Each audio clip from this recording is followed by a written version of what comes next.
Class 12 unit 1 semester 3 মহিসঞ্চনা তত্ত্ব, যে বাণীর 12 ক্লাসের কানহাইলাল মণ্ডল ও অলোকনাথের ঘোষে যে 44 নম্বর প্রশ্ন পর্যন্ত বলেছিলাম, আজকে 45 থেকে বলবো, সেটা দেখে নাও। স্তম্ভ মিলাও দেওয়া আছে, তাহলে এখানে কোনটা উত্তর হবে? তাহলে এখানকার উত্তরটা হবে এ। এটা একটু দেখে নিই, এটা উত্তর হবে। তাই এখানে 1 নাম্বার অ্যাব্রাহাম আর্টিলিউস, এটা হচ্ছে উপকূলে সরে যাওয়ার কথা বলেছিলেন, যে এই আটলান্টিকের যে ধারে যে উপকূল আছে, এই উপকূলটা সরে যাওয়ার কথাটা বলেছিল।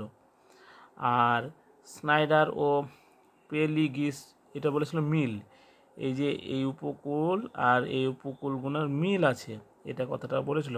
আর ফ্রান্সিস বেকন বলেছিল যে এই মহাদেশগুলো মানে ড্যাঙাগুনা প্রথম ধারণা দেন, আর আলফ্রেড ওয়েগনার হচ্ছে ব্যাখ্যা করেছিলেন, এই মহাদেশগুলোকে ব্যাখ্যা করেছিলেন। দেখে এখানে, তাহলে এখানে বললাম যে আব্রাহাম এটিও বলেছিল যে কি আটলান্টিকের 2 উপকূল সরে যাচ্ছে, তাই জন্য এই উত্তর এটা।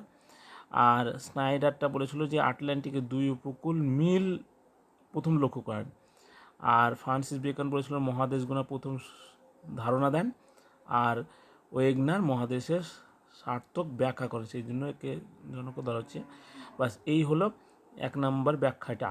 2 নাম্বার এখানে কোনটা মনে হচ্ছে উত্তরটা? তাহলে এখানে উত্তরটা হচ্ছে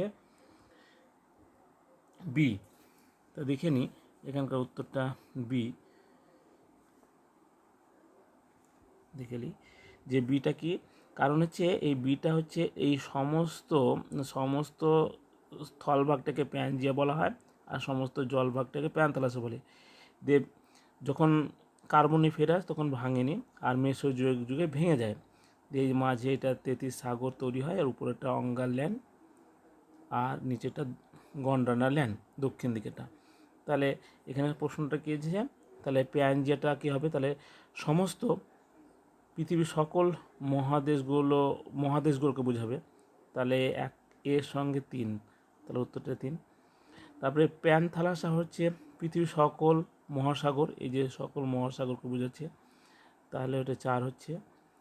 আর লরেশিয়াটা বললাম যে উপরের খণ্ড অংশটা, এই উপরের অংশটা সেটা উত্তরের দিকে অংশ, লরেশিয়া বঙ্গাল ল্যান্ড, আর এই নিচের অংশটা গন্ডানা ল্যান্ড, তাহলে উত্তরটা বি।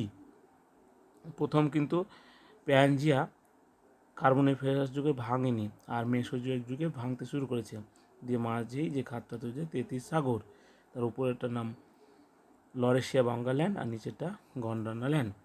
তারপরে প্রশ্ন, তারপরে 47টা হচ্ছে এখানে কোনটা উত্তর হবে? এখানে 47-এটা ডি হবে, কিন্তু এখানে কোথায় কোন প্রাণী রয়েছে অসম্ভব বলা। তা দেখে নিই যে এখানে বলা হয়েছিল যে ব্রাজিলের কুমির রয়েছে মেসোস্রাম, আর দক্ষিণ আমেরিকা হচ্ছে, এখানে দক্ষিণ গোটাটা হচ্ছে দক্ষিণ আমেরিকা, সেইখানে হচ্ছে গাসপটেরিসের যেটা হচ্ছে ফান, আর দক্ষিণ আমেরিকাতেই মার্সুপিয়া হচ্ছে ক্যাঙ্গারু, আর এই যে ভারতের রয়েছে সেটা সন্ধিপথ প্রাণী। এখানে দেখেলি যে মেসোস্রামটা বললাম যে ব্রাজিলের উৎপত্তি, তাহলে 1-এর সঙ্গে 4, তাহলে 1-এর সঙ্গে 4 হচ্ছে এটা, মানে ডি বললাম উত্তর। আর গ্রসপটেরিস হচ্ছে 3 নম্বরটা, দক্ষিণ আমেরিকার ফান জাতীয় জীবাশ্ম, আর তার মানে বিয়ের 3।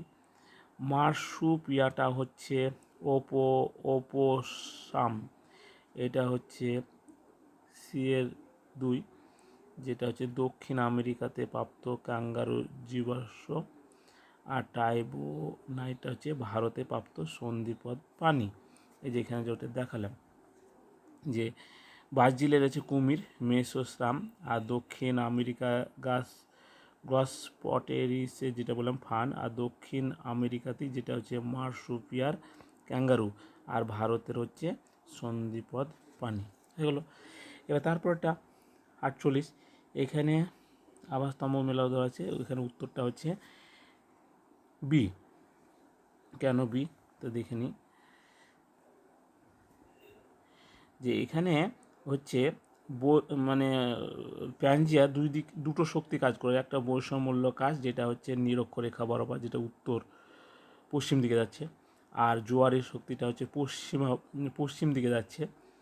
আর আবর্তনের জন্য উত্তর মেরু দক্ষিণ মেরুর দিকে যাচ্ছে, আর পরিচালনা স্রোতের জন্য হচ্ছে অনুভূমিকভাবে প্রবাহিত হচ্ছে।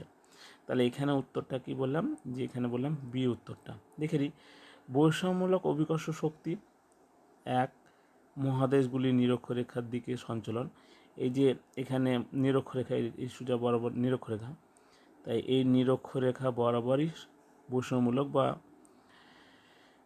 নিরক্ষরেখাটা যাচ্ছে। এবার এর জন্য উত্তর পশ্চিম দিকে যায়, উত্তর পশ্চিম দিকে যাওয়ার জন্য কি হচ্ছে, উত্তর পশ্চিম দিকে যাওয়ার জন্য হিমালয় পর্বত রয়েছে, আল্পস পর্বত রয়েছে এই নিরক্ষরেখা বা বৈষম্যের জন্য।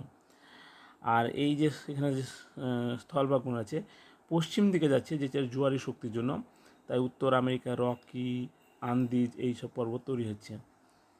আর আরেকটা বললাম আবর্তন গতির জন্য, ধরো এখানে ভূপৃষ্ঠে যখন এভাবে প্রবাহিত হবে, ভূপৃষ্ঠ লেভেলই বরাবর প্রবাহিত হবে, তখন তার অনুভূমিক যেটা পরিচালন স্রোত, যেটা পৃথিবীর নিরক্ষীয় অঞ্চল বরাবরে। আর আবর্তন গতি মানে পৃথিবী ঘোরার জন্য, এইভাবে যখন ঘুরছে পৃথিবী ঘুরছে, এই যে ঘোরার জন্য কি হচ্ছে, আবর্তন গতির জন্য উত্তর দিকে আর দক্ষিণ দিকে চলে যাচ্ছে, মেরুর দিকে যাচ্ছে হলো। তাহলে এখানে উত্তরটা হচ্ছে 48-এর এটা হচ্ছে বৈষম্যমূলক, যেটা বললাম মহাদেশগুলি নিরক্ষরেখার দিকে সঞ্চালন, এই নিরক্ষরেখা বরাবর যাচ্ছে, সেই জন্য উত্তর পশ্চিমে যেটা আল্পস পর্বত আর হিমালয় পর্বত তৈরি হয়। আর জোয়ারের শক্তি মহাদেশগুলির পশ্চিমে সরে যায়, মহাদেশগুলো পশ্চিম দিকে সরে যাচ্ছে, সেই জন্য উত্তরে রকি আর দক্ষিণে আন্দিজ পর্বত তৈরি হচ্ছে। আর আবর্তন গতি, পৃথিবী এইভাবে আবর্তন করার জন্য কি হচ্ছে, যে উত্তর মেরু আর দক্ষিণ মেরুর দিকে, মানে মেরুর দিকে চলে যাচ্ছে, উত্তর মেরু দক্ষিণ মেরুর দিকে যাচ্ছে, এদিকে আর এদিকে যাচ্ছে। আর আবর্তন গতির জন্য চলে মেরু অভিকর্ষ চলন। আর পরিচলন স্রোত হচ্ছে তোমার অনুভূমিক, তাহলে মহাদেশগুলো অনুভূমিক মানে ভূপৃষ্ঠে এই লেভেল বরাবর এইভাবে প্রবাহিত হচ্ছে। বাস, এই হলো আজকের ভিডিও।